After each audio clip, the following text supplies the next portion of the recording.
ഈശ്വരനെ തേടി ഞാൻ നടന്നു, കടലുകൾ കടന്നു ഞാൻ തിരഞ്ഞു, അവിടെയുമില്ലിവിടെയുമില്ലീശ്വരൻ, വിജനമായ ഭൂവിലുമില്ലീശ്വരൻ.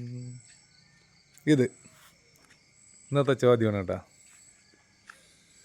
ഈ പാട്ട് എഴുതിയത് ആരാണ്? ഇതാണ് ഇന്നത്തെ ചോദ്യം. ഇത് പറയുന്നവർക്ക് ഇന്ന് വൈകുന്നേരം 5 മണിക്ക് സമ്മാനം ഉണ്ടായിരിക്കുന്നതായിരിക്കും. ഇതിന് ആൻസർ പറയുന്ന 2 പേർക്ക് ഇന്ന് വൈകുന്നേരം സമ്മാനം ഉണ്ടായിരിക്കും കേട്ടാ.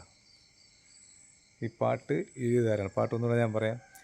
ഈശ്വരനെ തേടി ഞാൻ നടന്നു, കടലുകൾ കടന്നു ഞാൻ തിരഞ്ഞു, അവിടെയുമില്ലിവിടെയുമില്ലീശ്വരൻ, വിജനമായ ഭൂവിലുമില്ലീശ്വരൻ.